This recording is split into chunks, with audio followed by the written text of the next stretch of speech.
welcome to Socialist Think Tank. Today we are here with Peter Doyle. Hi, Peter. Hi, how do you do? I'm absolutely fine. How are you? Good. Excellent. So can you tell us a little bit about yourself before we get started? Born and bred in Gateshead. Joined the Labour Party in 1962. Been around a lot of years. Been in some political organisations. Founding member and militant in Tyneside. Union organiser, union activist. Been there, seen it, got the T-shirt. Used to the bureaucracy inside the Labour Party. Still disgusted with them, of course, and even more disgusted with the bureaucracy inside the trade union movement. So I'm looking forward to giving some background on all of that. Sounds really interesting, and I'm surprised with that background. They let you in the Labour Party at the moment, the way things are, but you know. So let's get into the main thing. Well, just on that, I wake up every morning and go down and get the post, and I'm really disappointed that I haven't got my auto exclusion notice. It's very difficult if you're claiming to be on the left, not to be able to brandish one of those things and say, look, that proves it. I'm really on the left. Yeah, that couldn't agree with that more at the moment. It appears that it does seem to be something that they're going after people on the left for. Yeah. So, and I guess those people are socialists. So that leads us into the question: what is socialism to you? It's everything. It's absolutely everything. I was born in Gateshead, in the Avenues, a poor part of Gateshead, and Gateshead was just poor in the 40s. My mum was a milkman, milkwoman, milk person for the co-op, used to deliver milk on with a horse and cart. My dad was a bus driver. We didn't have 2 pennies to rub together. My mum was in the Communist Party until 1956. My dad was a Labour Party member, but primarily an activist in the union, the Transport and General Workers Union. So I knew from a very early time in my life that there was the potential for a better world. There was a potential for something better than we had.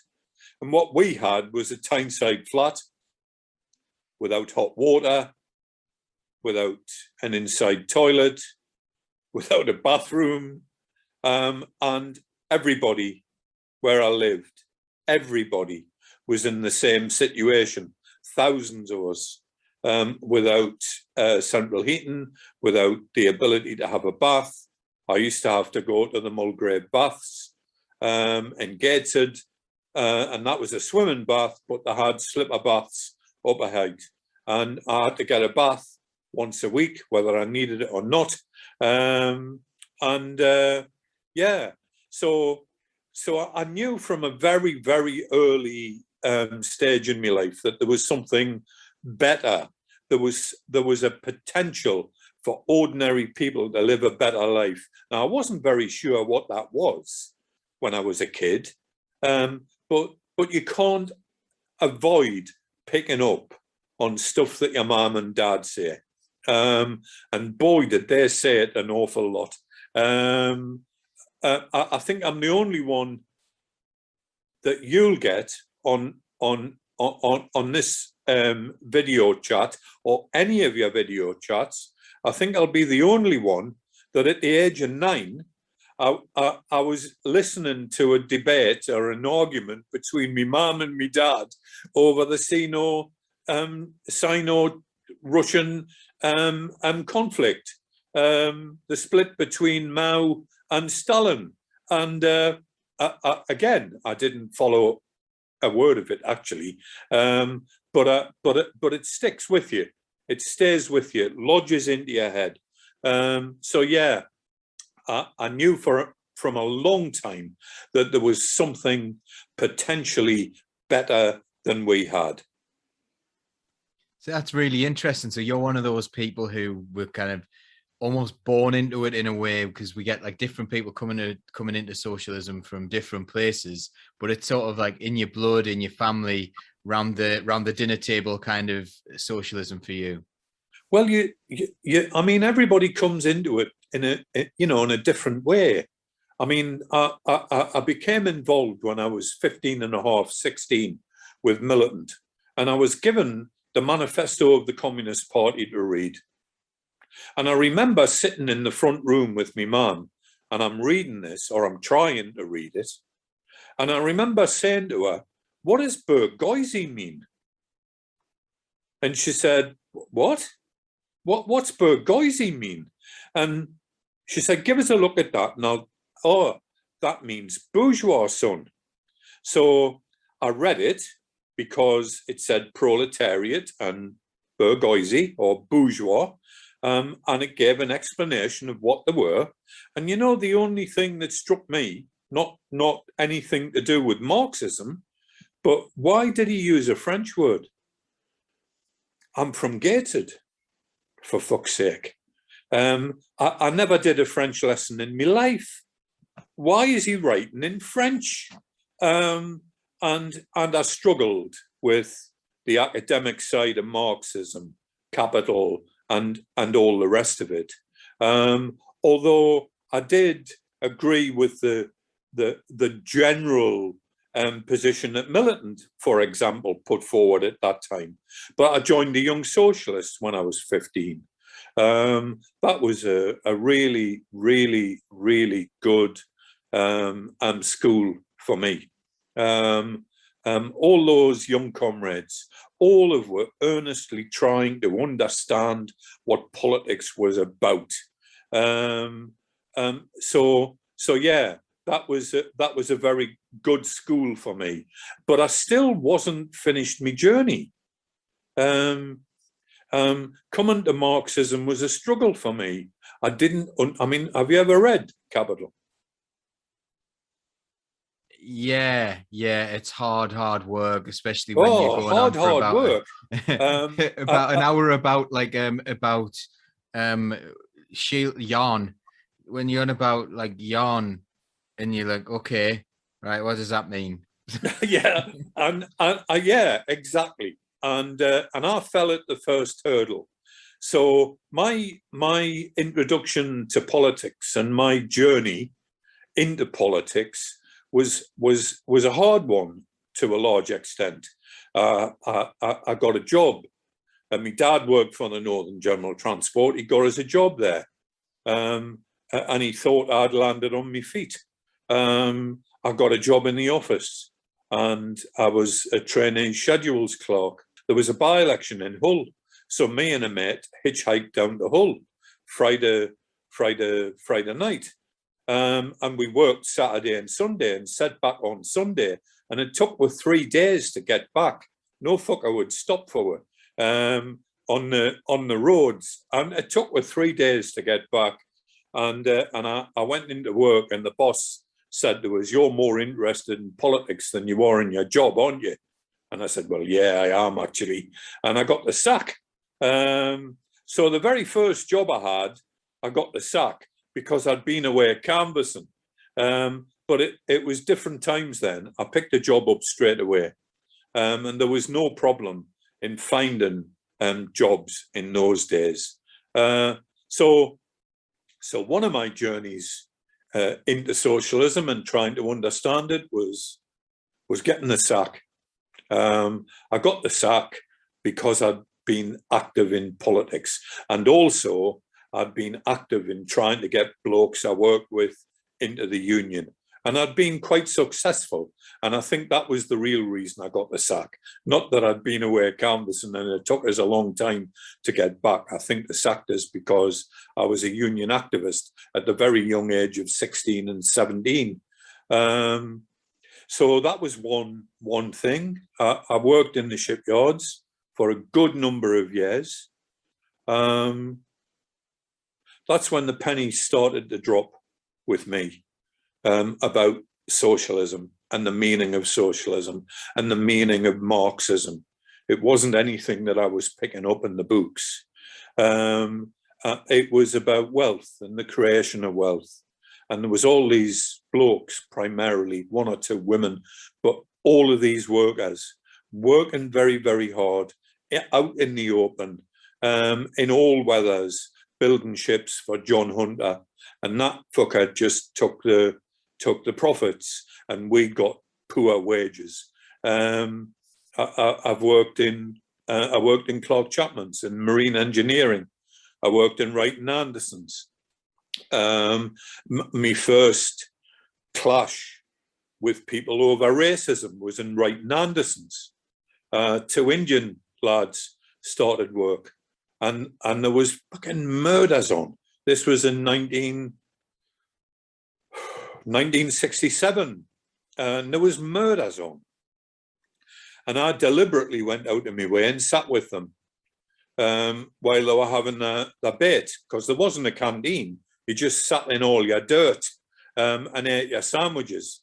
And they're the blokes I was working with were complaining about these Indian lads that had started work, and they were prepared to put up with sitting in their own muck while they ate their sandwiches.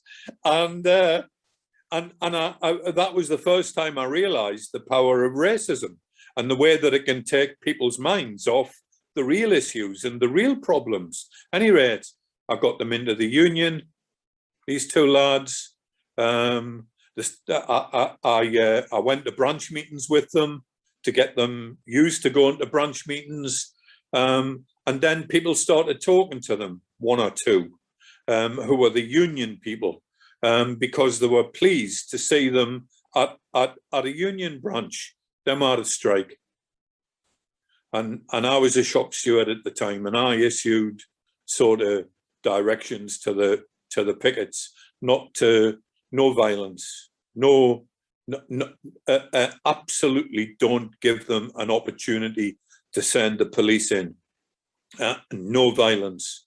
And we were on the picket line, and the management had offered triple time for working weekends and bank holidays. So there was some people broke the strike, and they were coming in, and the pickets were arguing with them and talking to them. And these 2 blokes started coming out with absolute filthy racist abuse against these 2 Indian lads who were on the picket line with me. And there was me telling everybody not to have any violence, not to start any fights. And I rushed at one of the blokes and nutted him, and knocked him flying. And the other one ran for it, and I ran after him, and I started beating him up. And the police were called, and I was picked up and taken to Swinburne Street and gated. And my dad came to get us out, bail us out, pending a court case. And as the police were letting us out, I started bad-mouthing the police, as you do when you're young and daft. And started saying to them that they were the armed force of the state. They didn't know what I was talking about, these coppers in gated. Any rate, my dad overheard all of this, and he said, "I'm not bailing you. Get yourself back into the cell. You're a silly fucker. You want to keep your mouth shut, and 2, these lads are just workers in uniform. Get yourself back into." And he walked out, and he wouldn't bail us out. And any rate, the coppers dealt with us when I got back to the cell. They gave us a good hiding. And then 3-4 days later, I was done for grievous bodily harm, and went back to work. The management wouldn't let us in. Everybody walked out. I was fined. I think I was fined 50 quid. I cannot remember now what it was, but there was a collection in the workplace, and they paid me fine as well. So their lessons. That was better than reading a book. It really was. But then the book started making sense. And then the bits of the book, you know, the capitals broken down into small pamphlets. And then the pamphlets started making sense. And then I got it. And then I could read books. But somebody gave us a very good tip when I was saying to them that I didn't understand a word of the manifesto of the Communist Party when I first started reading Marxism, and he advised us, and he gave us 2 books. It was very kind of him. He gave us Howard Fast's Spartacus and Upton Sinclair's The Jungle. And if anybody's watching this, I advise you to, if you haven't ever read those 2 books, please get them. Howard Fast, Spartacus, Upton Sinclair, The Jungle, 2 of the best socialist books I've ever read in my life. And the impact Howard Fast's book had on us was I wanted to be a gladiator. But it also, the message he was getting across came across loud and clear. It was very, very good. So yeah, my journey into politics, because this is what I think I'm talking about now. My journey into politics was varied. Final point on this journey. When I was 12, my mum's a communist. My dad's an activist in his union, but he's a lapsed Catholic. I mean, really lapsed Catholic. But he was very unsure about whether there was a God or there wasn't, and whether that God was a Catholic God or some other sort of fucking God. So he sent us to a Catholic school. And at the age of 12, I decided I wanted to be a missionary priest. I wanted to go to Africa, and I wanted to help those poor black people who couldn't feed themselves because there was constant famines mentioned on the radio. This is before television, by the way, or before we got a television. So I wanted to be a missionary priest. So I went away to a seminary in Liverpool, Mill Hill Fathers in Formby Point, Liverpool. What a disaster that was. What an absolute disaster. I asked one of the priests a question. This was near the end, when I was up to there with it, starting to doubt everything I was told. And I said, look, there's 3 persons in one God. God the Father, God the Son, God the Holy Ghost. What's the Holy Ghost do? Who is the Holy Ghost? And he said, well, the Holy Ghost is a mystery which will be revealed upon your death. And I'm now 14. And at the age of 14, I twigged it. You don't know. You haven't got a clue, and you've been shoving this down my bloody throat for the last 2 years, and you haven't got a clue. And I ran away, and that was the first time I ever appeared on a headline in a newspaper. It was, "Have you seen this boy?" Because I did a runner, and it took us a day and a half to get back. I'm really bad at traveling back home. It took us a day and a half to get back. But I told lies and got on the trains, and I was picked up by a guard, thank goodness, who reported the police, and the police were waiting for us in Newcastle. And the rest, as they say, is history. They got us back to me mum. But so some advice: fight like hell, always fight. Try and understand Marxism as best you can, and don't go to a seminary. Terrible. Cruelty. The cruelty. Never mind. That's another story for some other time. So that's part of my journey. What a great story, and what a great set of stories they've been. Like, people at home won't know, but I've been laughing along with those stories, and going, oh, at the difficult bits there. And I really I could go in so many different directions I could go. But one of the things I was thinking about is you're talking about working in the shipyards and stuff. And a bit of a double-barreled question here. One is do you think it was better then? Because I think a lot of people look back with rose-tinted glasses. Was it better then as a worker? And also, have we lost the meaning of solidarity over the years? Because in that story, there was a lot of solidarity shown to you when you showed solidarity with those Indian workers, and then the workers showed solidarity to you when you came back. Is that something that we don't see enough of in workplaces now, do you think? Well, look, first of all, the shipyards aren't there. The pits aren't there. The marine engineering isn't there. Wright and Anderson's isn't there. Railroads isn't there. There were thousands and thousands and thousands and thousands of workers in those factories, and they're not there any longer. Now, I'll give you a story about solidarity. I'm a full-time trade union official by this stage, and I've got a strike in Gateshead, in the Queen Elizabeth Hospital.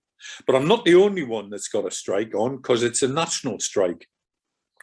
But Thatcher's just invaded the Falklands, so we're off the front page. No publicity at all. It was all about the glorious fleet, and how we were going to teach those Argies a good lesson, etc., etc., etc., etc. And I phoned up a bloke called Jimmy Murray, who you might have heard of. But Jimmy was the convener for Vickers on the Tyne, and he was a great lad, an absolutely great lad. And I explained to him what the difficulty was, that it could be that we might lose the strike, we're losing the momentum, we're losing, because of a lack of publicity and all sorts of things. And Jimmy said, well, give us a few days. And he phoned up the shipyards that were still there. He phoned up the pits that were still there. He phoned up railroads that was still there. Parsons on Shields Road in Newcastle, which was still there. Some 3,000 people worked at Parsons alone. And they convened a conveners meeting. And I wasn't at it, but I was told about it afterwards. And there was 25, 30 conveners from the whole of Tyneside turned up, and they called a one-day strike. And we had a general strike in Tyneside, in engineering. Now, not all of those workers came onto the picket lines, but an awful lot of them did. And what a boost that gave to the dispute and the strike. You only have solidarity where it's possible to have solidarity. And what we've lost is that core of industrial unionism. We've lost it, it's gone. And that was one of our strengths. It was also one of our weaknesses as well, but it certainly was one of our strengths, and we've lost that. Is there solidarity now? Well, yes, of course there is. Of course there is. And they're too numerous to mention. But Black Lives Matter. What a sign of solidarity that is, with all of the non-black, non-brown people, all the white people that are on those demonstrations demanding equal rights, demanding equality. So yeah, I can give 101 examples of that solidarity, but it's not industrial solidarity. Now it could be again, but at this moment in time, that's something that we've lost. We had unions affiliated to the TUC. We had 15 million. It's now just over 6, maybe approaching 7 million. That's not because people have given up in despair at the trade unions. That's the way that industry and the British economy has been savaged year after year after year by successive Tory governments and new Labour governments. We lost 2 million manual workers when Blair was the Prime Minister.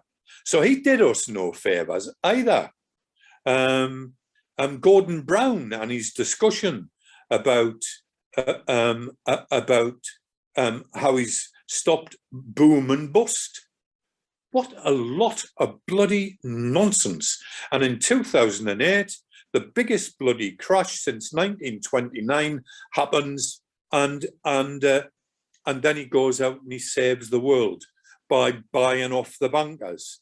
I've got a story about the bankers, which I'll come on to in a minute. Very, very, very interesting, I think, at any rate. But no, we haven't lost solidarity. What we've lost is industrial solidarity at this moment in time. But if the lorry workers and Unite get their act together, we will have solidarity again. We will have lorry drivers not going through picket lines again. That's something that Unite has to sort out. Do you ever find it a little bit strange that working class people who maybe don't consider themselves working class anymore, I'm not sure, but working class people will parrot the narrative that, oh, these bloody unions, they're causing havoc and they're doing that. And you're like, well, that is the point of what they're trying to do with the strike. Yes, but that's the boss's fault. And they often blame the people who work in the place rather than the people who created the conditions which left those people with no choice but to take action. Yeah, look, it's how we do it. I went to a national meeting of Unison as a full-time official. And it was a meeting about, it was Kenneth Clarke had just announced that he was going to form trusts, and he was going to give hospital conglomerates the opportunity to become independent trusts and that they could set their own pay levels. And he was smashing, or it was an attempt to smash national pay negotiations. And there was this meeting going on. And I didn't agree with a bloody word of it. You don't run away from a problem like that. You run at a problem like that. You give them a bloody nose. That's the only lessons they ever learn, the employing classes. So I said, I stood up, spoke, talked about the general situation we were in, and that I believed that what we should do is to pick on the biggest, the very first trust that declares itself a trust. We should pick it off. We should pick it off. We should levy our members. We should call a strike, and we should smash them. We should break them. And it was as important as that at that moment in time, that we give them a lesson that they'll never forget. And all of the trusts in the northeast of England or in London or wherever that were watching this would say to themselves, well, we aren't going to become bloody trusts. Not if that's what happens. And it was talked down. And unfortunately, out of all of the full-time officials that were there at that meeting, and there was hundreds of them, not one person spoke in favour of doing what I'd suggested. So after that meeting, I just decided, bugger it, I'm going to do it myself. And but because it was only me, I couldn't pick on, the biggest trust in the northern region, because at that stage I was over in Cumbria. So I picked on a number of trusts over here, and one of the first groups, and it covers the point you make about working class people who might not think themselves working class anymore. And it was medical secretaries in Carlisle. And medical secretaries in Carlisle were the same as medical secretaries everywhere. But but not the most active union members, many of them not members of unions. And I started a campaign to get medical secretaries a pay rise. And I did it on the basis of the personnel officer who'd given himself a directorship in the new trust and had trebled his salary.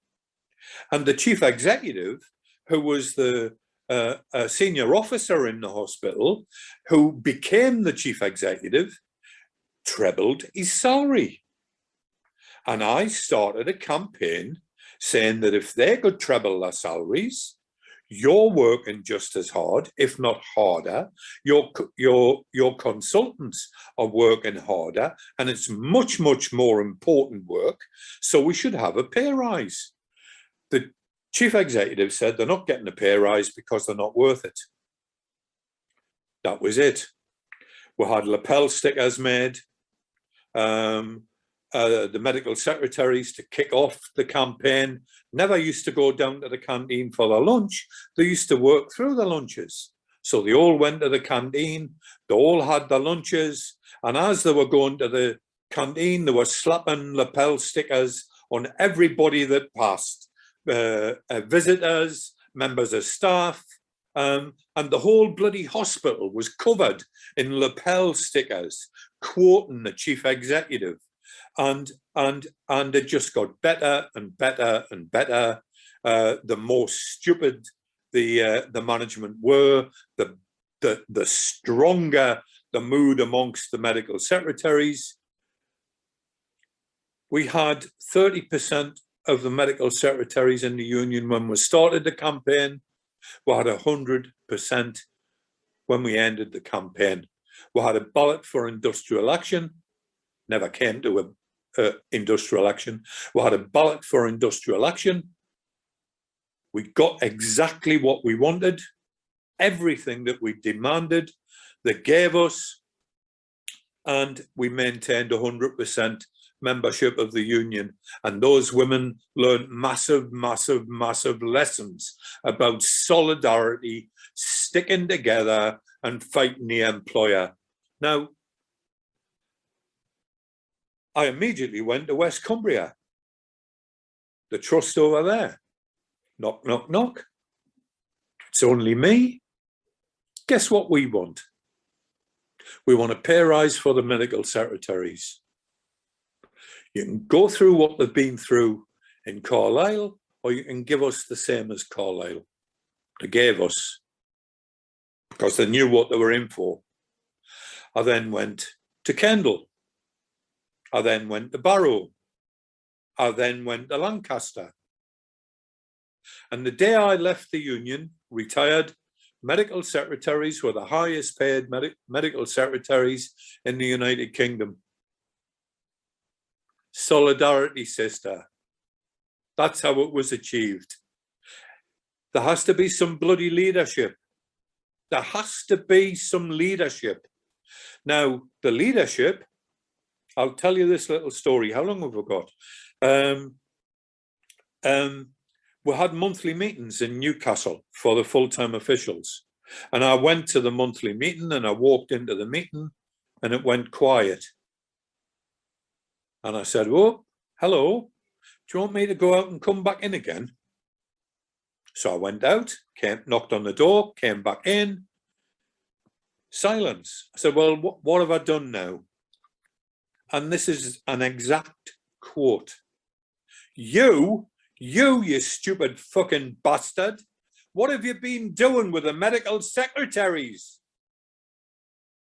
They've all been on the phone to our medical secretaries in Sunderland and Newcastle and Middlesbrough and Durham and Christ knows what. And they're saying you got them a pay rise. And now they want us to get them a pay rise. We've got too much work on our hands. There you go. There you go. Trade union bureaucracy. One of the people that was shouting at us that he had too much work to do drove around with a set of golf clubs in his boot.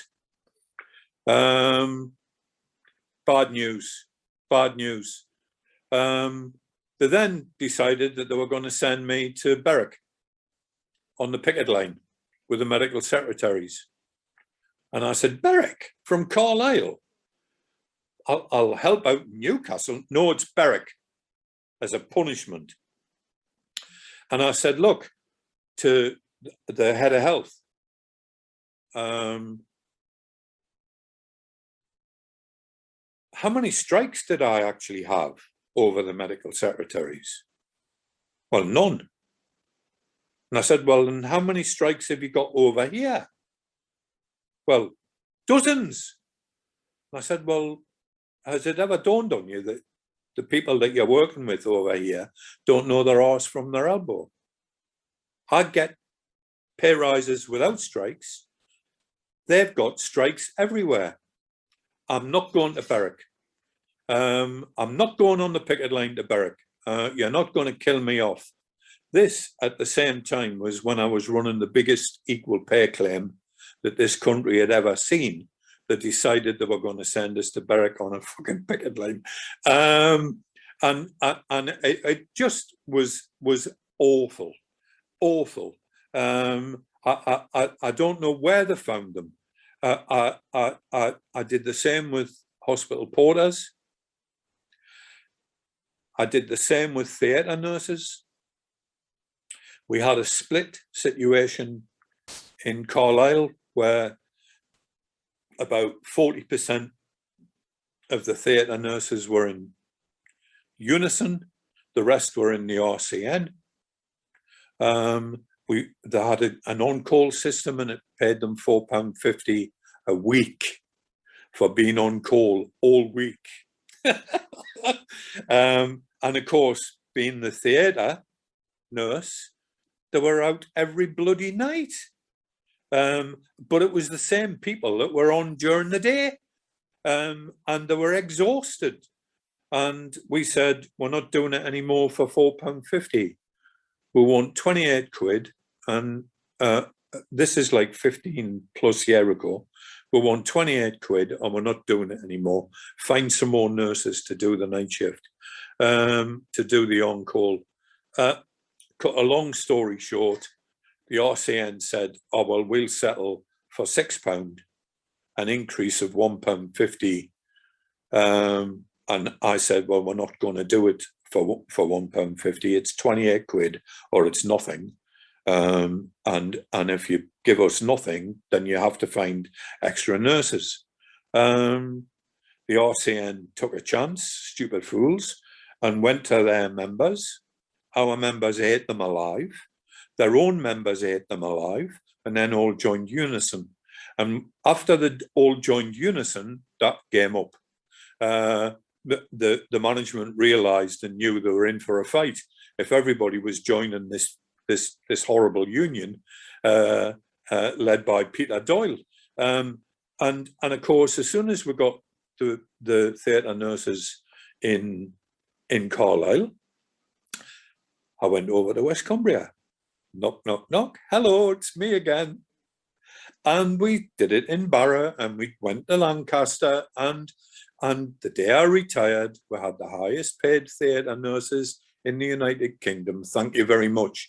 And the point to this is, if we as a national union had taken on the first trust in the northern region to become a trust and had smashed them into the ground, none of the others would have become trusts. And we would have saved ourselves years and years and years of misery. Misery. But they wouldn't do it. There's massive lessons in solidarity. There's massive lessons in how people should be working together. And yeah, as you say, not being scared to take people on straight away, because there is that reticence in trade unions, I think, to do it. Oh, well, we'll see how it plays out. We'll see how these things work. And maybe that happens in my union quite a lot as well. Oh, well, you've got to let them fail, even if you know it's going to be a bad idea. And I suppose where we are now, that you kind of have to do that. I test the system quite a lot as a trade union rep. I'm like, okay, you've got a really daft plan. Let's do the daft plan. And then I'll say, oh, we tried and it didn't work. But on a grand scale like that, once it's in there, it's like trusts or academies in my profession. Academies are doing the same thing as trusts do. You know, they've taken away that control, of that democratic control locally, haven't they? Yeah. Well, we booked a hotel in Carlisle for 3 Saturdays for an afternoon, and we put coffee and scones and biscuits on. And it was for medical secretaries to bring their kids. We put a crash on even, and to bring their kids and to talk about the campaign and to talk about what we wanted them to do and to talk about the strategy. Work the treat. Absolutely work the treat. Some people brought their kids for 3 weekends because the kids liked it in the hotel and liked the biscuits and liked the scones and what the hell. And it worked. And that was a tactic that I'd not used up and until then to bring workers to somewhere that wasn't the workplace or wasn't a pub. And it worked, and it worked brilliantly. But yeah, solidarity has to be worked for. It's not something that falls out of the sky. And if people have been involved in industrial disputes, they know the importance of picket lines. They know the importance of support from other people.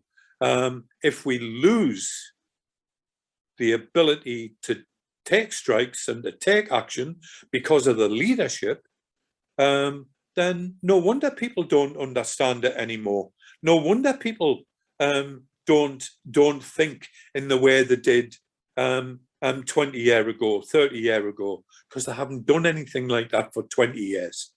Oh, terrifying, terrifying. Absolutely.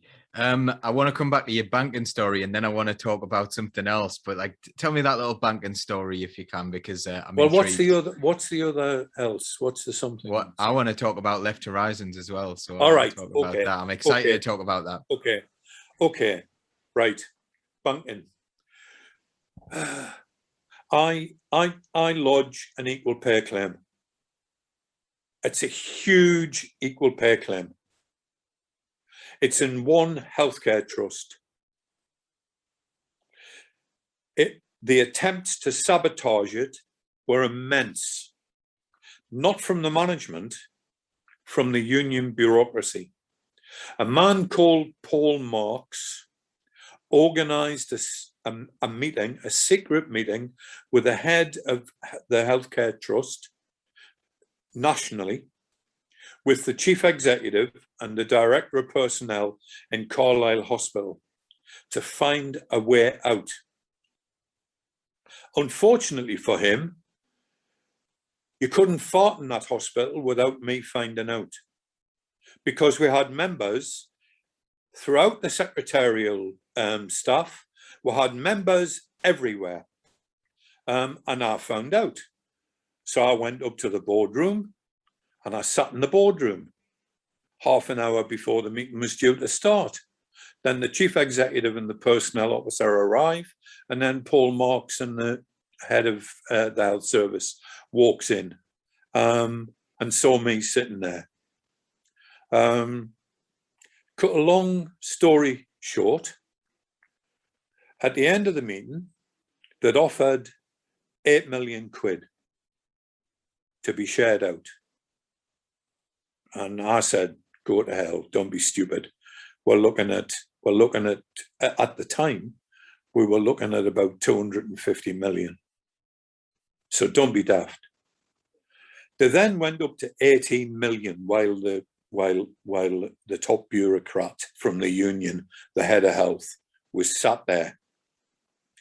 And I said, I'm not prepared to accept that. So the personnel, so the chief executive said, right, we're just going to make the payment and we'll get people to sign on the dotted line, and we'll see how many of your members stay loyal to your union when we are offering them 5,000 and 6,000 and 10,000 pounds. And I said, I don't really care. If you offer somebody 10 grand, they've probably never seen 10,000 in their lives in one lump sum. So, you know, I wouldn't blame them if they accepted that. But you have to realize that if we only have 5 people, and we'll have a lot more than that, but if we only have 5 people who hold to their guns and say, no, we're going to tribunal, then you have to pay everybody, including the people that you've already paid £10,000 to. And then I turned to the head Health from Unison. And I said, Paul, you have to realize that if you negotiate a deal which is less than our members are entitled to, and we win at a tribunal, you will be sued by every one of our members for the money they would have got. And that could be 200 plus million pound. And you will go down in history as the man who bankrupted the union. And he packed his briefcase and walked out. We won the biggest equal pay claim in the world, some people say, I think Europe. We won 320 million quid for 1,600 women. Some of those nurses, and it wasn't just nurses, but some of those women were walking out of the hospital with checks for £280,000, backdated money, considerably more than 10,000 there. It was huge, but it's the biggest secret in the world. The Unison gave it no publicity. The biggest equal pay claim in the world, maybe. The General Secretary wasn't at the meeting. The rally in Carlisle where we had to vote in favour or against.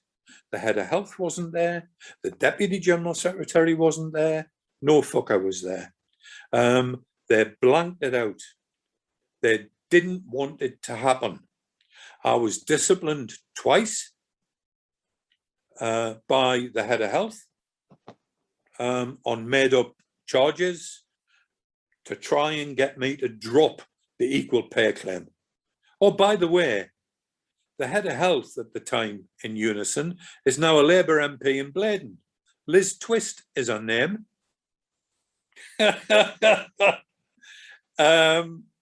So horrors, absolute bloody horrors. She sold herself to Derwentide, Northwest Durham, because she wanted to be an MP there. And my daughter was there, and my daughter said, well, you know, what about the equal pay claim? And she said, I know everything about the equal pay claim. I was the one that originated it, and I was the one that signed it off. And my daughter said, well, that's why we don't want you as the MP, because you're telling a pack of lies. And unfortunately, it worked. And she wasn't selected for Northwest Durham. But a huge, huge, huge, massive equal pay claim. And there was a meeting of full-time officials that I was told I wasn't welcome. And that meeting, well, I found out every word that was spoken. That meeting was addressed by the head of health, and he said that the equal pay stops now. If anybody asks about equal pay, refer them to the regional secretary. If anybody asks about the Carlisle equal pay, refer them to me. The equal pay campaign stops now. So that was the actions of a union that's supposed to be there for the interests of ordinary working class people. Fortunately, some big changes are taking place inside a Unison now, and long may they last. Any rate, banker. I'm taken to a meeting by Dave Prentice, the then General Secretary of the Union, to meet John Prescott, who was then the cabinet minister for fucking practically everything, but also local government. And John Prescott's comment, I'm skating over it very quickly now, was that this equal pay claim in the health service, if it's carried over to other healthcare trusts, it'll bankrupt the health service. It'll cost £17 billion, and we will not keep hospitals that go bankrupt open. We'll let them close, says John Prescott. So Dave Prentice nudges me and says, "There you are, Peter, what do you think of that?" So I put my hand up. I'm nobody. I'm just a lowly full-time official. I'm not a general secretary or a deputy general secretary. They're the only people that ever meet cabinet ministers. So I put my hand up. And he said, yes, who are you? So I said, I'm Peter Doyle. I'm the one to blame for the Carlisle equal pay claim. Well, it'll close. The hospital will close. And I said, John, that's the biggest load of bollocks I've ever heard in my life. You're telling a pack of fucking lies. And why you're doing that when everybody in this room knows you're telling a pack of lies is beyond me. Don't be stupid. You're going to close the only hospital in Cumbria? So people have got 200-mile, 300-mile round trips to get that treatment? Rubbish. Don't be stupid. And stop threatening things like that and stand up and allow this equal pay claim, not just in the health service, but local government. And he then said, I've got a very important cabinet meeting to go to, and he stood up and walked out. And he did have a very, very important cabinet meeting to go to. And I was very grateful that he'd taken the time to come along and tell us a pack of lies. And the really, really important cabinet meeting that he had was to vote in favour of invading Iraq. So be wary of moderates. That's all I'm saying. Be wary of moderates and Keir Starmer, basically, and anybody that supports Keir Starmer.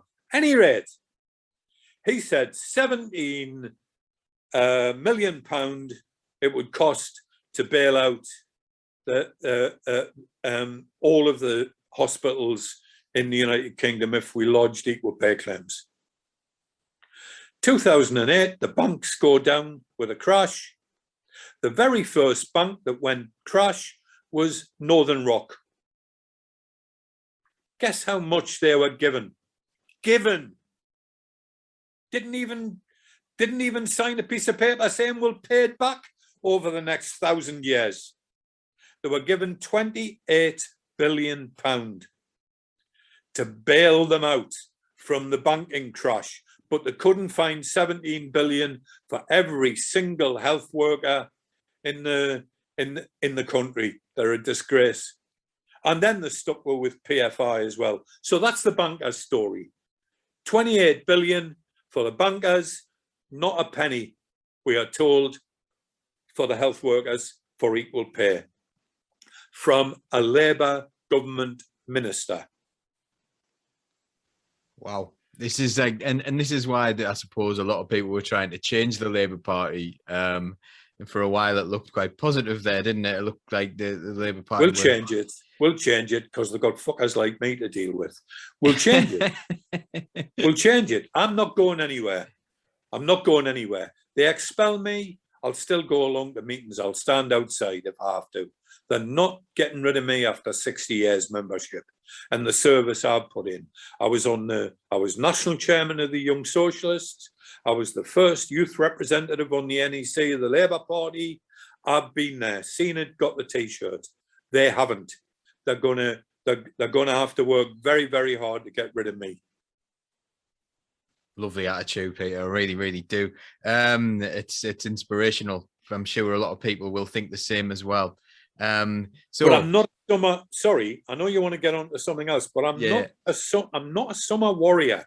I didn't join in 2005 and leave 5 years later. I'm not a summer warrior. I'm here for the long run. I'm not here for the Labour Party. Because if another organisation comes along, if the unions split and form another party, that's where I'll go. I'm not in love with the Labour Party, but I am able to recognise that every single union in the country is affiliated to the Labour Party. Millions of workers vote for the Labour Party. That's where I need to be. I need to get my hands dirty. Absolutely lovely attitude, as I say. So for that kind of inspiration, then let's talk for a few minutes now about your Left Horizons, which is it's a publication, isn't it? That comes out, isn't it? Yeah. Purely online, or do you ever print it? No, we have. Well, what we do is 2 or 3 times a year we do small pamphlets, We're taking one to Labour Party conference this year, and it's all the editorials and all the articles about the Labour Party for the last year and a half. And we did a one on green policies, and it was all the articles that we'd had on green issues condensed into one pamphlet. We give them away. We don't sell them, we give them away. So it costs quite a bit of money, but at any rate, so we have a website, paper, journal, we have a Facebook page, and we do pamphlets, and I hold, stopped because of COVID, but up and until COVID, I was having regular 6 weekly meetings, Left Horizon meetings with guest speakers over, well, it wasn't Zoom, I can't remember what it was now, but it was a clever piece of kit that we had. We would have guest speakers from all over the place, and we regularly had 20, 25 people in my house. So we have meetings, we have publications, we have pamphlets, we do model resolutions, and we try and take the fight to them. It's excellent, like, you know, and it's really nice to see this this independent form of media, because that's quite a big part of the tradition, isn't it, on the left, this independent media? Because I think some people may think it's a new phenomenon that billionaires own the press, but like, they've never been in favor of the left, have they? It's always been, we've always done it on our own. So how important is it that we do these things on our own, and what more can we do to get involved, I guess? My dad used to say, when I used to complain about the Daily Hail and the excess, and other newspapers as well, my dad used to get the Sunday Citizen and the Daily Herald, two Labour papers that weren't that Labour, but he got them. And I used to complain when I was in my early teens, and he used to say, look, they've got the press and we've got the street corners. And the reality is we're still there. We still have the street corners, only the street corners are a bit smaller now, because he included workplaces in those street corners. He included the Vickers of the world, the railroads of the world, his bus depot. My dad went out and working for 59, the leader of the Labour Party in 1959, Hugh Gaitskell. And he dragged me around. My mum and him worked for Hugh Gaitskell, and he dragged me around as a kid out canvassing. Then Hugh Gaitskell tried to get rid of Clause 4. And people like me dad reacted against that. He got about 200 people in his workplace to join the Labour Party. It doesn't matter now. It was decades and decades ago. The union branch paid their subs so they would join, and they voted against getting rid of Clause 4. My dad was accused of being a communist. He was on front page of the Gateshead Post, Jimmy the Commie, and they tried to do him in, and that didn't work because that street corner was huge. We have to develop the street corner. You're the street corner. Left Horizons is the street corner. The more people we can get involved in this type of media and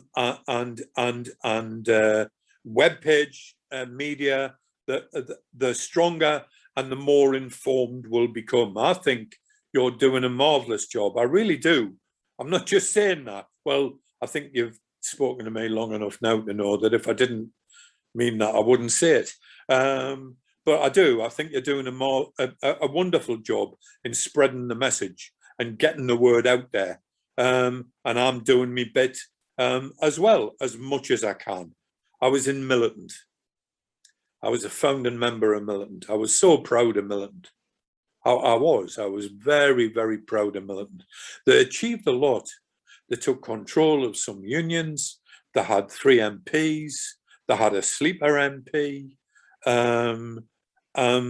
They used Parliament as a platform. My view is Parliament is the problem. It's not part of the solution. It's the fucking problem. But Militant used Parliament as a platform. Those MPs had a platform. They went out and they campaigned for socialism. Militant went off the rails, absolutely off the rails, and became ultra-left. They should never have stood a candidate against the Labour Party in Walton. If they hadn't have done that, they would have still been in the Labour Party. Tony Blair wouldn't have ever got rid of Clause 4. You know, it's like there are consequences to everything that we do. And I left Militant. I just thought they'd become an ultra-left sect. And it was a great pity, because they were my university. They were in my early days. And they had a newspaper, and they sold the newspaper. They're still selling the newspaper, only there's not as many of them now.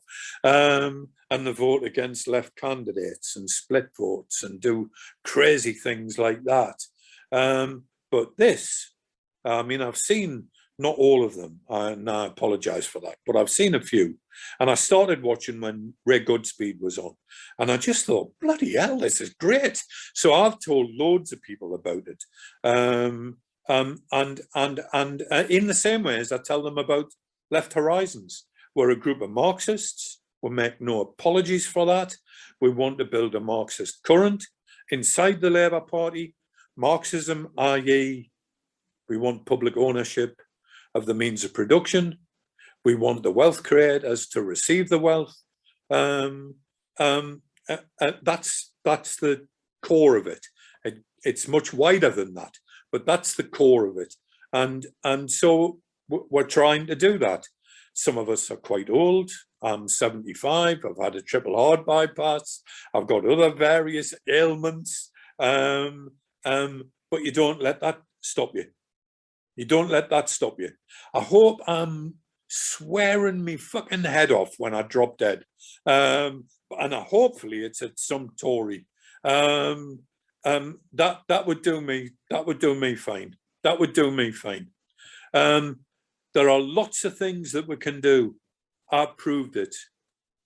I came out of school without any O levels, without any academic qualifications, and I won the biggest equal pay claim in Europe. I ran rings round barristers and QCs. Oh, I loved it. Honestly, I loved it. That was a part of my job I absolutely adored. I was invited to a meeting over the equal pay claim, and the chairman of the trust was there, a guy who owned a range of shops called Bullows, and he was a millionaire. And he sat quiet during this meeting, and it ended like all the meetings over equal pay, where we agreed to disagree. And we're putting our stuff away, and he leans over and he says, "No, Mr. Doyle." I don't know whether I can't do posh accents. "Now, Mr. Doyle, what is it you really want?" And quick as a flash, I said, "Well, actually, I want world socialism, but a fucking good pay rise will do in the meantime." And they're just, we're in awe of the owners of production, and they're as thick as shit, by and large. We shouldn't be in awe of any of them. And I'm living proof that somebody from Gateshead can do big things if they just apply themselves. It's such a good message, and we absolutely love it, and that's what we're about. And thank you so much for the compliments on the channel. We're trying to do the same things, aren't we, at Left Horizons and Socialist Think Tank, get that message out there. So for Socialist Think Tank, you can go to socialistthinktank.com and become a member. It's free. Do subscribe to all of our channels, right. Facebook, Twitter, all that stuff. And how do we do the Left Horizons thing? What do we do? So there's Facebook to do, and you've also got a weekly newsletter, don't you? If you can sign up to the weekly newsletter. And what we'll do is we'll put that in the description of this video when it goes out, so people can click on that and get themselves subscribed to that, because it is well worth subscribing to Left Horizons. So brilliant work, some absolutely brilliant articles, and so much better than what you get in the mainstream media and in much of the left media as well. It's absolutely outstanding. Peter, I want to thank you. Have you got a final message for people? Because I don't want to end this one because I've had a great time sitting and listening to these stories. Have you got a final message for people, and then so that we can finish on you? You can be up against it. You can be up against a vicious management. You can be up against a pathetic support team in your union. As long as you have the members' trust. You have to get the members' trust. And the way you get the members' trust is to work hard for them. Work hard for them. Or don't wear a suit. I used to turn up at meetings in a t-shirt and jeans and a boxer jacket. And I used to roll my own cigarettes. And I used to think, oh, here's this thick Geordie. And they used to prattle on forever. And then I used to just destroy them. I could do that because I had the trust of members. I'd worked hard for members. That's how you do it. People are people. People will see you for what you are. If you work hard, they'll see past the jeans and the t-shirts and rolling your own cigarettes, and they'll become to trust you with everything. And I got away with murder because I had thousands and thousands and thousands of members who had me back. Not the union who had me back, the members had me back. And that's important. You can do it as well. It's hard, it's difficult, there are setbacks, but by God, the successes are wonderful. The successes are the best thing in the world for anyone. You don't have to be a union organizer to experience that. So work hard, build membership, get members to trust you, and you can achieve an awful lot. So